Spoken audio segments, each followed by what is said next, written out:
Senhor Jesus, obrigado porque estamos mais uma vez reunidos em Teu precioso nome. Queremos abrir nosso coração a Ti para que o Senhor fale conosco. Queremos que a Tua palavra tenha frutos e que caia numa boa terra. Pedimos a Tua bênção para cada irmão que está aqui, para cada irmão que está escutando essa palavra, para que a Tua vida cresça em nós e para que sejamos fiéis em seguir a Ti. Renova nossa mente, perdoa nossas falhas. Estamos aqui sedentos por Tua presença. Nosso anelo é estar na Tua presença. Muito obrigado, Senhor. Nós cantamos alguns hinos hoje mais cedo que falam sobre nós valorizarmos a presença do nosso Senhor. Até mais do que isso, de nós termos prazer na presença de Deus. Esse é um fato que precisa acontecer na vida de todos nós que somos filhos de Deus. Ter prazer na presença do nosso Senhor. Numa situação normal, uma família tem prazer de estar junto, não é verdade? Claro, de vez em quando a gente briga e pode ter alguns problemas, mas na família de Deus, o Senhor sempre tem prazer na nossa presença. E nós precisamos também aprender a ter prazer na presença do Senhor. Por outro lado, por que às vezes a nossa comunhão é interrompida e parece que a gente fica distante do Senhor?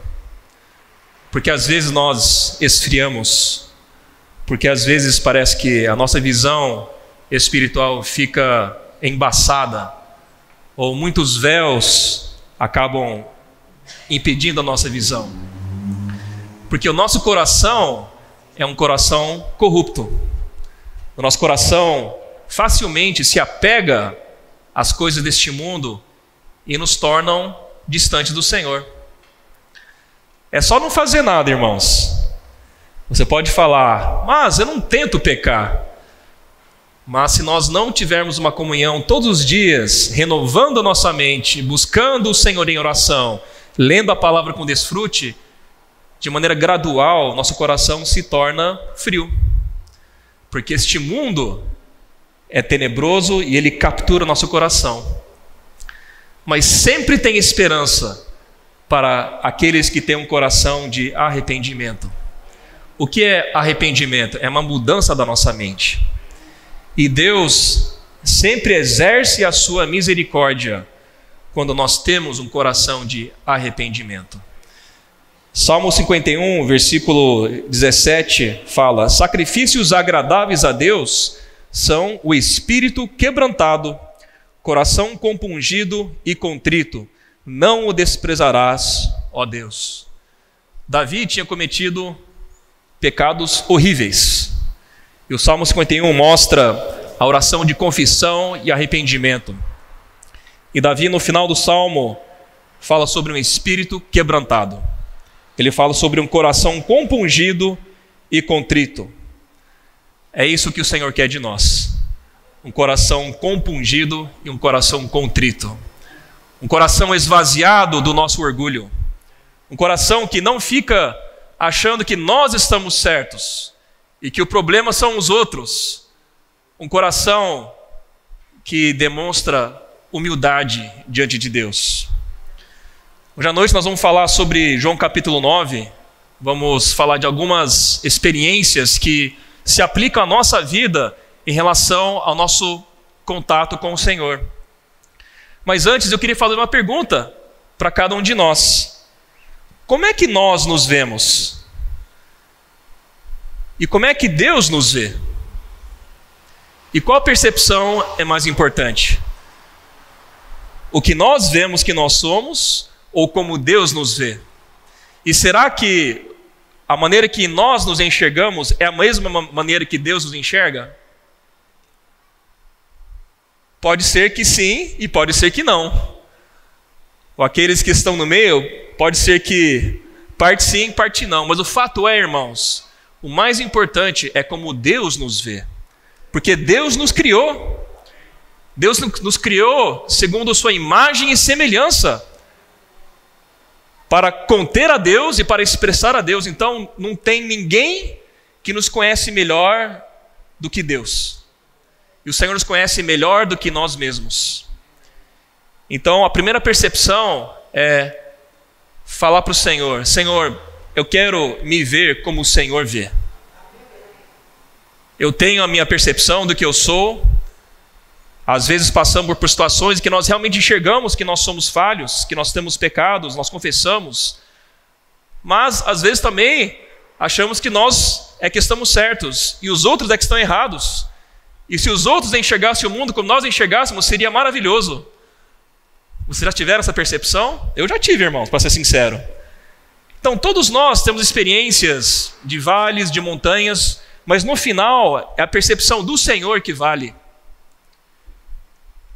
Eu queria ler duas passagens que mostram dois aspectos sobre como nós precisamos ter experiência com o Senhor, para que Ele nos trate segundo a nossa condição real, e não segundo nós achamos que somos. Lucas capítulo 5, versículo 31, mostra uma situação. Eu vou ler a partir do 29, irmãos. Então lhe ofereceu Levi também era Mateus, que era um cobrador de impostos, que foi o discípulo do Senhor, um grande banquete em sua casa. E numerosos publicanos e outros estavam com eles à mesa. Naquela época, os publicanos e esses outros eram considerados grandes pecadores. Os publicanos roubavam dinheiro, e os fariseus, a elite religiosa daquela época, não via com bons olhos essa turma que estava na casa do Levi. Os fariseus e seus escribas murmuravam contra o discípulo de Jesus, perguntando: por que comeis e bebeis com os publicanos e pecadores? A classe religiosa, que deveria ser exemplo para o povo de Deus, como referências de homens que não apenas conheciam a lei de Deus, mas viviam a realidade da lei de Deus, estavam murmurando contra Jesus e criticando aquela situação. Porque comeis e bebeis com os publicanos e pecadores? E o Senhor respondeu de maneira muito direta: os sãos não precisam de médico, e sim os doentes. Não vim chamar justos, e sim pecadores ao arrependimento. Quem nós queremos ser nessa história, irmãos? Nós queremos ser os fariseus que criticam Jesus por estar ali misturado com os publicanos e os pecadores? Ou nós queremos falar: Senhor, eu estou doente, eu preciso da tua cura, eu preciso de ti. Senhor, eu quero ser um pecador que se arrepende. Eu não quero ser justo aos meus próprios olhos. Tudo depende do nosso coração. E às vezes nós nos colocamos no lugar de fariseus, criticando e nos colocando numa posição de justiça. Aqueles que se consideram justos não precisam de Jesus, porque Jesus veio salvar os doentes. Jesus veio salvar os pecadores. Irmãos, todos pecaram e carecem da glória de Deus.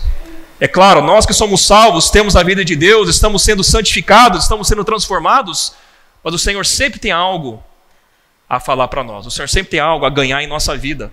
O Senhor sempre tem alguma coisa no nosso coração que Ele precisa tocar. E eu queria ler também Apocalipse 3,17. Aqui é a carta para a igreja em Laodiceia. E aqui mostra Deus falando para a igreja o que a igreja era, de acordo com a percepção de Deus. Mas a igreja de Laodiceia tinha uma autopercepção, que era diferente da percepção de Deus. O versículo 16 fala: assim, pois, assim porque és morno, e nem és quente nem frio, estou a ponto de vomitar-te da minha boca. Porque és morno, e nem és quente nem frio. Pois dizes: estou rico e abastado, e não preciso de coisa alguma. Como está nosso coração? Rico e abastado, e dizendo que nós não precisamos de coisa alguma? Mas o que Deus fala? O que o Espírito fala? E nem sabes que tu és infeliz, sim, miserável, pobre, cego e nu. Amados, o Senhor quer sempre nos alcançar com seu amor, com sua misericórdia, Pois nosso coração precisa ser um coração contrito, um espírito quebrantado, reconhecer a nossa real condição, dar graças ao Senhor, valorizar todas as experiências que o Senhor nos tem dado e toda a história de salvação que Deus tem operado em nossa vida, mas sempre saber que os limpos de coração é quem verão a Deus, e são os humildes de espírito que terão o reino dos céus. Esse é o princípio de quebrantamento. Em relação a não sermos justos aos nossos próprios olhos, Provérbios 16:2 diz: todos os caminhos do homem são puros aos seus olhos, mas o Senhor pesa o espírito. O que tem valor eterno é o espírito. Provérbios 21:2 diz: todo o caminho do homem é reto aos seus próprios olhos, mas o Senhor sonda os corações. Precisamos pedir: Senhor, sonda meu coração. Senhor, me mostra onde em meu coração ainda há impurezas, onde ainda há arrogância, onde há falhas, e me limpa, Senhor. Tira a minha cegueira daquilo que não estou enxergando. 2 Crônicas 7:14 fala sobre um princípio. Nós lemos esses versículos e cantamos na vigília, na quarta-feira, falando sobre o povo de Deus se humilhar, orar e buscar o Senhor, se converter dos seus maus caminhos. Então Deus ouvirá dos céus, sarará a terra, aplicando de maneira prática a nossa vida espiritual. Deus sara nosso coração. Deus atende a nossa oração, mas vem a partir de um coração contrito, de um coração arrependido. Joel 2:13 diz: rasgai o vosso coração e não as vossas vestes, e convertei-vos ao Senhor vosso Deus, porque Ele é misericordioso e compassivo e tardio em irar-se. Olha que maravilhoso, irmãos. Nosso Deus é tardio em irar-se, mas precisamos ter um coração rasgado, um coração submisso a Ele. E grande em benignidade e se arrepende do mal.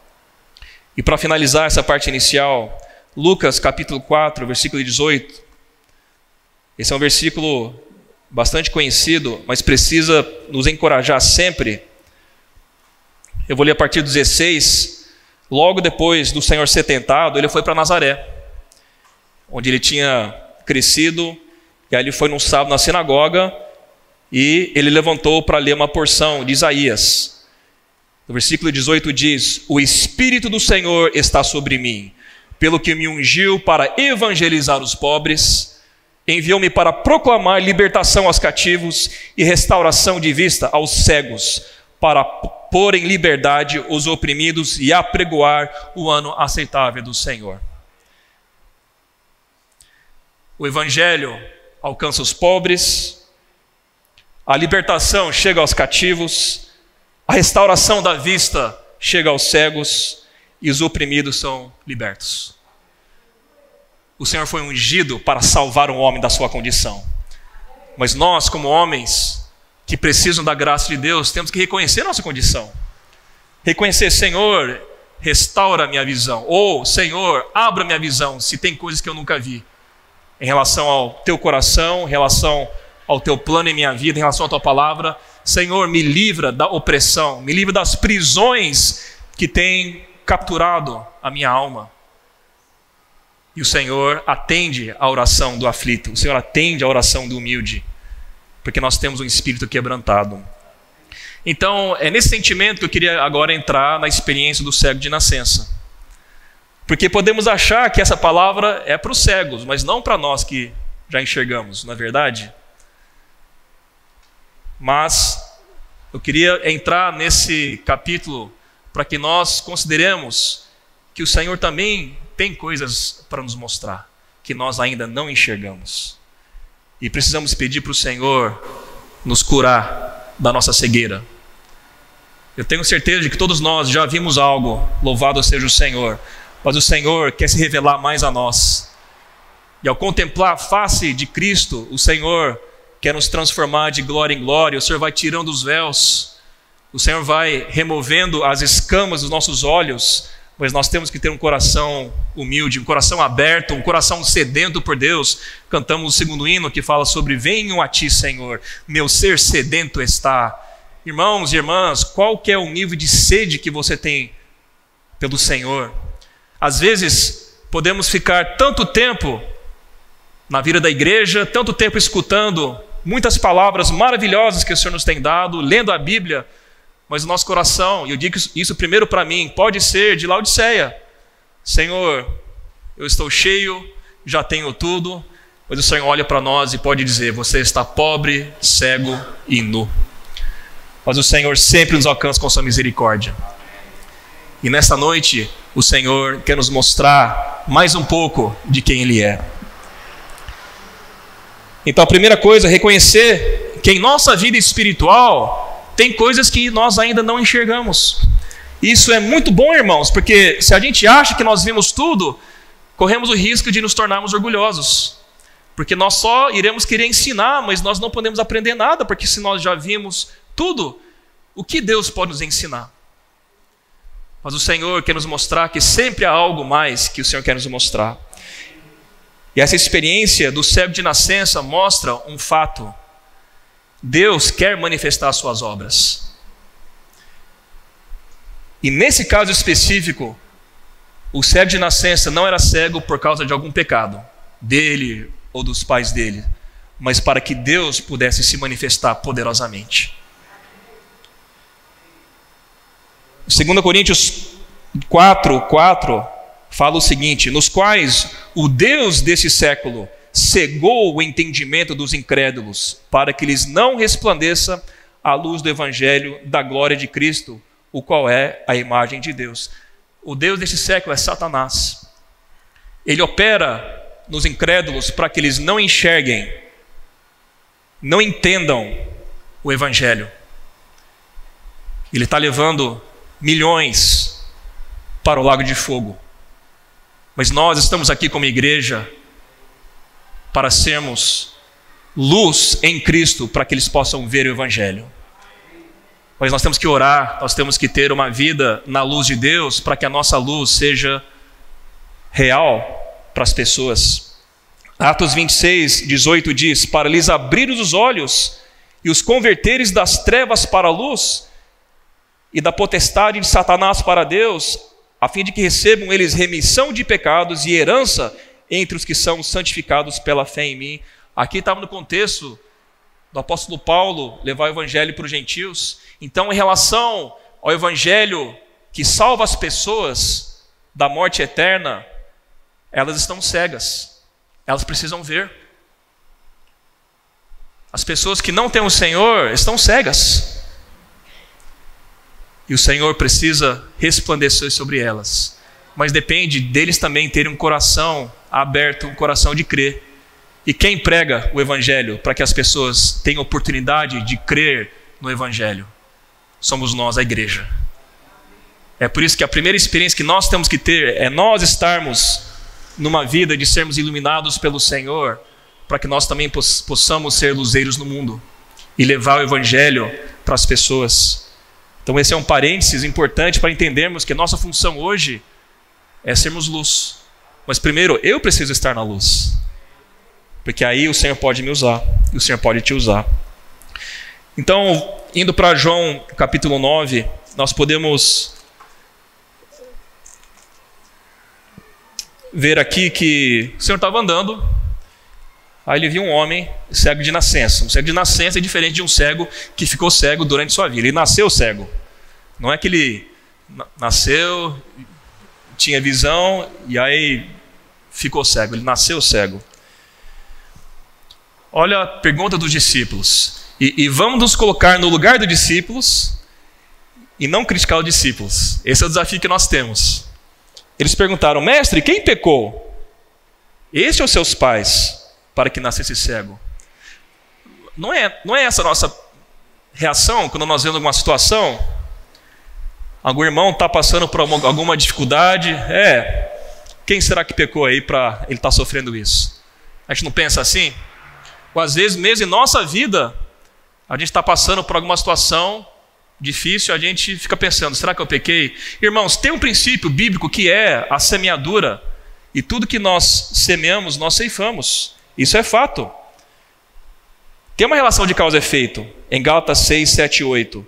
Mas também tem situações em nossa vida que são só para que Deus manifeste as suas obras, para que Deus seja glorificado e seja dado um testemunho. Nós temos que saber que sempre que nós semeamos segundo a carne, nós vamos semear corrupção. Por isso que nós temos que viver na presença de Deus, para que nós não semeemos aquilo que nós... Quer dizer, não semeemos segundo a carne para colher corrupção. Mas tem situações, irmãos, que às vezes não tem explicação. É porque Deus quer ser Deus em nossa vida. Foi no caso do cego de nascença. É para que as obras de Deus se manifestassem. E o Senhor mesmo falou isso. Nem ele pecou, nem seus pais, mas foi para que se manifestem nele as obras de Deus, para um testemunho às pessoas ali. E até hoje, nós que estamos lendo o Evangelho, estamos desfrutando dessa experiência dele. E Deus se manifesta por meio dessa experiência na minha vida e na sua vida. O Espírito Santo deixou registrado isso para a nossa vida, irmãos. Eu estava considerando sobre outros exemplos em relação à aparente falta de correlação entre causa e efeito de acordo com a visão humana. Porque a visão humana nossa não é, se eu fizer bem, eu vou colher bem? Isso é um princípio importante, sim, mas tem coisas que Deus permite em nossa vida, irmãos, que foge da racionalidade humana. E eu acho que um dos trechos mais fortes, que muitas vezes até precisa nos levar às lágrimas, é Hebreus 11, 35 a 40, que fala sobre os heróis da fé. Aqueles que tiveram experiências muito fortes com Deus em relação a provações da sua fé. A gente pode abrir lá, irmãos. E eu vou ser sincero para os irmãos, de maneira prática, é mais fácil falar sobre Hebreus 11, de 8 a 34. Na verdade, a primeira parte de Hebreus 11, porque nós vemos exemplos muito positivos, humanamente falando, em relação a ter fé em Deus e ter resultados maravilhosos, até do ponto de vista humano. Abraão, Enoque, Abraão sofreu, mas ele colheu também grandes coisas para a glória de Deus. Moisés sofreu, mas ele também foi um grande homem de Deus, e geralmente nós vimos a história de Moisés como uma história tremendamente vitoriosa, na verdade. Nos inspiramos com a história de Moisés. Puxa, um grande líder que passou por tantas experiências, mas ele foi o povo que libertou o povo do Egito. Isso nos inspira, não inspira? Nós vemos também, no versículo 20, Josué entrando e conquistando Jericó. Tem até uma música cristã que fala sobre isso, e nós queremos ter a experiência de Jericó, não é pela força da espada, mas quando Deus manda dar o grito, a gente dá o grito e as muralhas caem, ruem, e Deus faz essas coisas. Nós vemos sobre Raabe, uma meretriz, pecadora, mas que Deus mudou a vida dela, porque ela ajudou o povo de Deus e creu no Deus de Israel, e ela foi incluída na genealogia de Cristo. Olha que coisa maravilhosa. Então essas histórias são inspiradoras, são muito boas para nos encorajar em nossa fé, e a gente precisa se apegar a essas experiências. E nós podemos dizer, de maneira prática, que as obras de Deus se manifestaram nessas pessoas, não é verdade? E elas viram algo, e elas se apegaram a algo que Deus deu para elas, por meio da fé. E nos versículos de 35 a 40, como é que fica a situação? Mulheres receberam pela ressurreição os seus mortos. Isso é positivo. Alguns foram torturados, não aceitando o seu resgate, para obterem superior ressurreição. É para a glória de Deus. É fácil? Não. As obras de Deus se manifestaram na vida desses torturados, desses mártires? Sim. Outros, por sua vez, passaram pela prova de escárnios e açoites, sim, até de algemas e prisões. Paulo passou por isso, Jesus passou por isso. Foram apedrejados, provados, cerrados pelo meio, mortos a fio de espada, andaram peregrinos vestidos de pele de ovelhas e de cabras, necessitados, afligidos, maltratados. Agora tenta olhar para essa história na sua vida.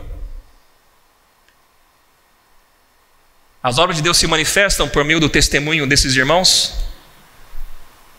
Homens dos quais o mundo não era digno, errantes pelos desertos, pelos montes, pelas covas, pelos antros da terra. Ora, preste atenção, todos estes que obtiveram bom testemunho por sua fé, não obtiveram, contudo, a concretização da promessa, por haver Deus provido coisa superior a nosso respeito, para que eles, sem nós, não fossem aperfeiçoados. Eles obtiveram bom testemunho. As obras de Deus também se manifestaram na vida deles, eles também glorificaram a Deus por meio do testemunho deles, mesmo não tendo sido libertados na vida humana, mas eles têm uma porção eterna e celestial para a glória de Deus. Então tem situações, irmãos, que não tem a ver com o nosso pecado. Muitos mártires foram torturados pela fé deles, não porque eles pecaram e aí foram castigados por Deus. Os irmãos entendem onde eu estou querendo chegar? Sim, nós precisamos viver no Espírito. Eu não estou dizendo, irmãos, que nós não vamos colher resultados em função de uma semeadura na carne. De Deus não se zomba. Se eu vivo na carne, eu vou sofrer as consequências disso. Se eu vivo deliberadamente em pecado, eu vou sofrer as consequências disso. Mas tem situações em que nós podemos ter uma vida de santificação, de consagração, de entrega, e ainda o Senhor vai permitir situações em nossa vida que são para a glória de Deus. E aí que a nossa fé é aprovada, irmãos. Aí que nós vamos ver quem Deus é e quem nós somos, e nós dependemos do Senhor. E no final dos tempos, isso vai se tornar mais forte, irmãos. Nós somos tremendamente abençoados aqui no Brasil. Mas olha o que está acontecendo lá no Oriente Médio, em Israel, em Gaza. Não precisa ir longe, olha para a situação de calamidades. Irmãos, Deus permite situações na nossa vida, mas qual que é a nossa visão? Nós somos do Senhor e nós confiamos no nosso Senhor, independente da nossa circunstância. Essa é a fé que precisa ser provada. Então, isso aqui é uma inserção para nos encorajar, porque muitas vezes nós somos como os discípulos. Quem pecou para que ele ficasse assim? Quem pecou? A gente sempre quer achar, né, algum jeito de racionalizar o que Deus faz, né? De trazer para a nossa lógica. Por quê? Porque nós muitas vezes queremos controlar Deus. Os irmãos entendem? Se eu fizer isso, Deus faz isso. Quem somos nós? Deus é soberano. Ele tem um plano maravilhoso para a nossa vida, e nosso papel é confiar nele e nos submeter a ele e cooperar com ele. E dia após dia ele vai nos dar provisão para nós vencermos, mas é dia após dia. Eu acho que todos querem uma tranquilidade no longo prazo, mas o Senhor não nos promete que nossos dias vão ser tranquilos. O que ele fala é que a porta é estreita, o caminho é apertado, mas ele diz: estarei convosco até a consumação do século. O Senhor sempre está conosco. E aí nessa experiência nós podemos ter prazer na presença de Deus? Eu acho que eu compliquei um pouquinho o cenário, não é? Nós começamos falando do amor de Deus, de ter presença, de ter prazer na presença do Senhor. Irmãos, são nessas experiências, principalmente, que nós precisamos ter prazer na presença do nosso Senhor. Porque a nossa comunhão com o Senhor não pode depender se a minha circunstância está favorável, humanamente falando, ou não. E por experiência própria, são nos vales, são nas tribulações que nós temos a melhor oportunidade para ter uma experiência nova de experimentar o amor de Deus, de experimentar como Deus é poderoso para nos salvar e nos suprir, e por meio de uma situação nos trazer mais próximos dele. Ele vai tirando os véus, nós vamos contemplando a face de Cristo e nos arrependemos por aquilo que nós fazemos, por aquilo que nós somos. Voltando agora para o versículo 4 de João 9. Aqui nós vemos como Jesus era submisso à vontade do Pai. Ele fala: é necessário que façamos as obras daquele que me enviou. Tudo que o Senhor fazia na terra era de acordo com a vontade do Pai, porque ele foi enviado. E se o Senhor não fosse submisso ao Pai, naquela linha do tempo, nós não estaríamos aqui hoje, supridos pela graça da vida divina. Enquanto é dia, a noite vem quando ninguém pode trabalhar. Trazendo para a nossa experiência, sabendo que Cristo vive em nós, nós precisamos aproveitar as oportunidades, irmãos. Enquanto é dia. O Senhor tinha que passar ali para curar esse cego, porque o Pai tinha planejado isso para ele. Ele esteve ali naquele momento para curar aquele cego. Quantas vezes o Senhor nos dá a oportunidade de pessoas com problemas, pessoas cegas ou pessoas paralíticas que estão passando em nossa frente todos os dias. Vamos aproveitar enquanto é tempo para ser usado por Deus. Prega a palavra, insta, quer seja oportuno, quer não. A vida de Deus em nós é uma vida cheia de amor, que quer alcançar as pessoas, quer salvar as pessoas, mas nós temos que ser sensíveis ao Espírito Santo para que o Espírito nos use e sejamos submissos a Ele. Enquanto estou no mundo, sou a luz do mundo. E aqui o Senhor fez uma coisa interessante. Eu vou colocar dessa maneira. Dito isso, cuspiu na terra. E tendo feito lodo com a saliva, aplicou aos olhos do cego. Olhando assim, humanamente falando, parece que é meio nojento, não é? Você pensa, você está ali, aí um homem chamado Jesus, claro, você não está vendo ele, você coloca no lugar do cego, né? Ali cospe na terra, lá mistura com lodo e passa no seu olho. Mas era a maneira de Deus curar esse cego. A maneira de Deus não é a maneira do homem. Às vezes nós queremos controlar até a maneira que nós somos curados, não é verdade? Se eu fosse cego, talvez eu pediria: Jesus, sopra sobre meus olhos e aí eu serei curado. Ou apenas diga, seja curado. Mas Jesus pegou, cuspiu e fez um barrinho ali, um lodo, e colocou no olho dos cegos, e ainda mandou o cego ir para se lavar no tanque de Siloé. Porque ele tinha um significado nisso. Aplicando de maneira prática para a nossa vida espiritual, a palavra de Deus, que é poderosa para salvar, que é poderosa para transformar, se mistura com o lodo da nossa humanidade, da nossa natureza humana. A palavra se mistura conosco para nos salvar na condição em que nós estamos. Nós não fomos formados do pó, e se o Senhor não voltar antes de nós falecermos fisicamente, não voltaremos ao pó? Mas a palavra vem e transforma o pó. Ela vem e se mistura com a nossa natureza humana e nos purifica, nos liberta, nos salva. O Senhor quer se envolver conosco, irmãos. O Senhor quer se envolver com sua vida, com o seu viver. O Senhor não fica nos céus apenas dando ordens. Ele vive dentro de você. E nós que somos pó, precisamos nos tornar lodo. Os irmãos entendem? A palavra se mistura com a nossa vida. E precisamos crer na palavra de Jesus e ir nos lavar.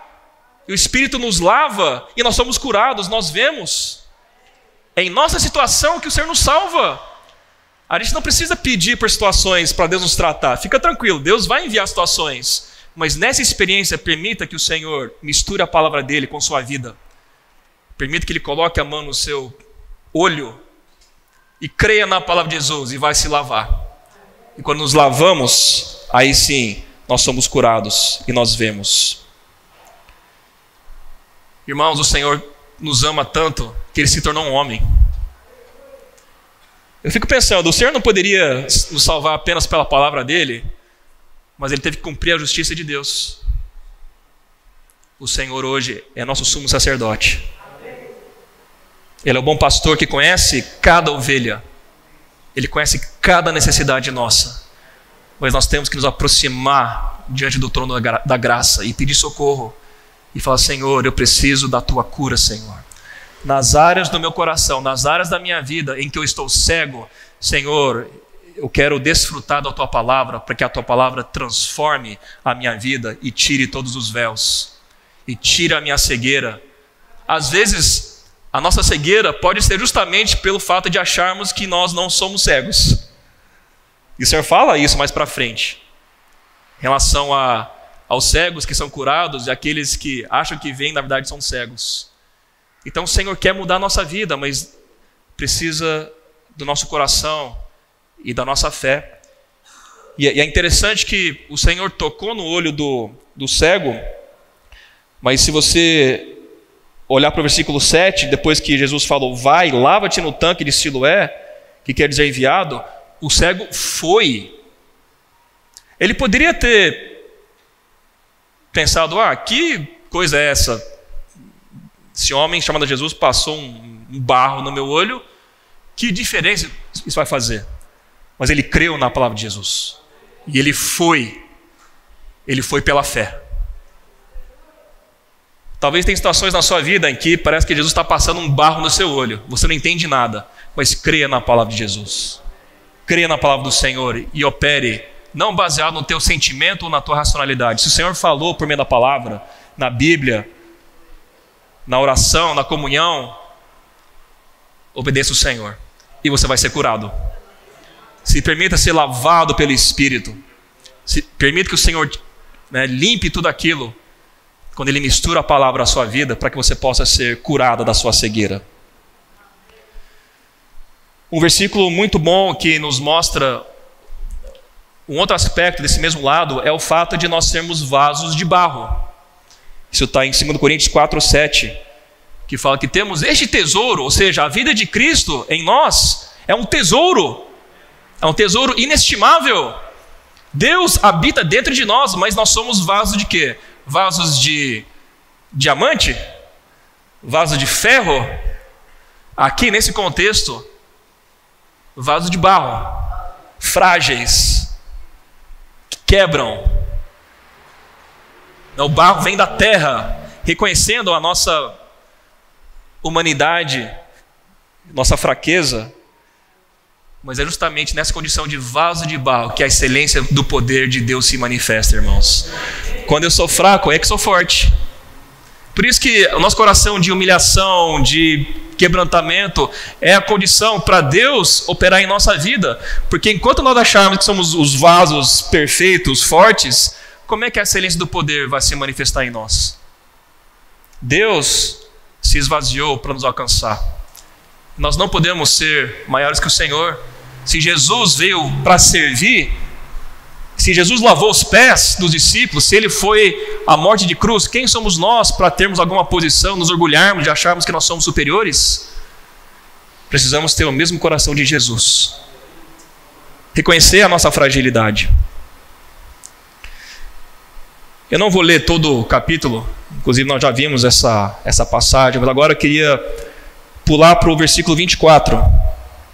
E aqui nós sabemos, os fariseus fizeram várias entrevistas para entender realmente o que aconteceu, não entenderam nada, chamaram os pais despistaram os fariseus para voltar a falar com o cego, mas a conclusão mais importante nós podemos ver no versículo 24, quando os fariseus chamaram o cego pela segunda vez e disseram, dá glória a Deus, nós sabemos que esse homem é pecador. Aí o cego respondeu, se é pecador, não sei. Uma coisa sei, eu era cego e agora vejo. Irmãos, quem é Jesus para você? O Jesus que você experimenta é o Jesus que os fariseus conheciam? Alguém que estava se colocando no lugar de Deus, sendo que avaliavam que ele era pecador e não estavam crendo que Deus tinha feito algo tremendo por meio de Jesus, que era Deus? Os fariseus, teoricamente, eram os sábios daquela época. Eles conheciam toda a lei. Eles deveriam conhecer a Deus mais do que outros. Mas eles que estavam cegos. A religião estava cegando eles. A religião é aquilo que substitui a Deus ao tentar fazer coisas para Deus. Irmãos, nós temos que ser aqueles que têm um coração simples de fé, de crer no Senhor. O cego talvez não entendeu muita coisa, mas ele sabia que ele tinha cegueira e que Jesus tinha curado ele. A nossa experiência com o Senhor precisa ser uma experiência pessoal, não uma experiência de ouvir falar de Jesus, ouvir dizer que Jesus fez isso, mas Jesus te curou? Jesus abriu teus olhos? Você sentiu o lodo que Jesus aplicou sobre os seus olhos? Por isso, irmãos, eu digo isso para mim, muitas vezes nós somos altivos ao pensar que nós sabemos alguma coisa, mas isso nos faz perder uma porção essencial de Cristo, que é simplesmente crer no Senhor e ser simples de coração. E tem tantas pessoas que às vezes não conhecem tanto quanto nós conhecemos, mas têm fé e desfrutam de Cristo, e o Senhor cura eles, e eu continuo cego. Eu continuo na minha altivez achando que eu sei alguma coisa. O Senhor quer mudar a nossa vida nessa noite, irmãos. O Senhor quer nos conduzir para sermos como esse cego que foi curado, que não entendeu muito bem, mas olha, o resultado final, no versículo 26, nós podemos ver: perguntaram-lhe, pois, que te fez ele, como te abriu os olhos? Ele lhe disse: já vos disse, e não atendestes, por que quereis ouvir outra vez? Aí eles começaram a questionar sobre eles serem discípulos. Ele foi expulso. Ele foi expulso. No versículo 34. Tu és nascido todo em pecado e nos ensina a nós. E o expulsaram. Mas aí Jesus teve encontro no final desse relato. E essa experiência é maravilhosa. Aqui nós podemos ver no versículo 35. Ouvindo Jesus que o tinham expulsado, encontrando, lhe perguntaram: crês tu no Filho do Homem? Essa pergunta é uma pergunta que todos nós precisamos responder. Crês tu no Filho do Homem? Não de maneira religiosa, não de maneira doutrinária, mas no Filho do Homem que nos salva e que nos mostra a nossa condição e que vai lá e interage conosco e coloca o lodo no nosso olho e fala uma palavra, nós vamos, obedecemos e somos curados. Ele respondeu e disse: quem é, Senhor, para que eu nele creia? O cego, quer dizer, o ex-cego tinha dúvidas. Nós temos que ter um coração sincero diante do Senhor. Às vezes a gente não entende direito, né? E Jesus lhe disse: já o tens visto, é o que fala contigo. Olha para o versículo 38. Essa tem que ser uma lição para nós, irmãos. Então afirmou ele: creio, Senhor. Aqui é fé. Jesus curou ele.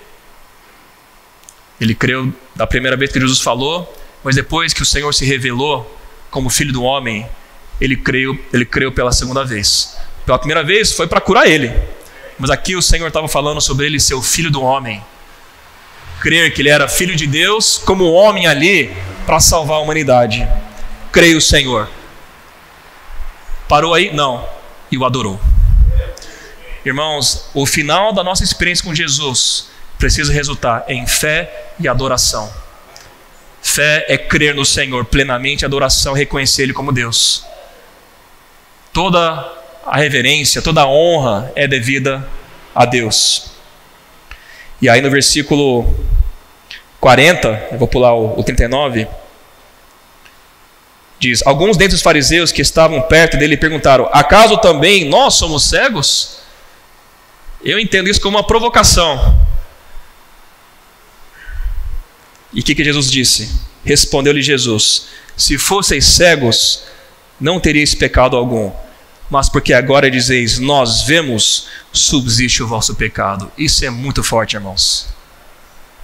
Mesmo depois de ver todo o milagre de cura na vida desse cego, que não havia pecado para gerar a cegueira dele, eles ainda estavam com o coração altivo, coração de superioridade. E eles, na verdade, eram cegos. Na minha vida, irmãos, na sua vida, vamos ter a atitude de quem foi curado e de quem creu. E não termos a atitude de quem julgou, que achava que via, mas no final o Senhor chamou eles de cegos. Isso se aplica à nossa vida espiritual. Quem é o Senhor para você? Crês tu no Filho do Homem? Como tem sido a sua experiência com o Senhor? Você tem tido experiências no dia a dia do Senhor aplicar lodo nos seus olhos e de você se lavar conforme o comando de Jesus? Isso é para nos encorajar a nós amarmos a presença do nosso amado Jesus. Às vezes as experiências com o Senhor não são tão óbvias, ou não são tão fáceis, ou não são organizadas. Os irmãos entendem aqui? Aqui foi uma experiência meio bagunçada, entre aspas, porque teve várias interações, mas no final o cego foi curado. E ele creu e adorou. Vamos crer que Deus é muito bom em ser Deus e deixar Ele ser Deus. E vamos crer que Jesus, como Deus que se tornou homem, que habita dentro de nós, nos conhece melhor do que nós conhecemos a nós mesmos. E vamos nos abrir para Ele. E quando nós temos uma experiência com Jesus, nós damos testemunho de Jesus. Esse cego deu testemunho.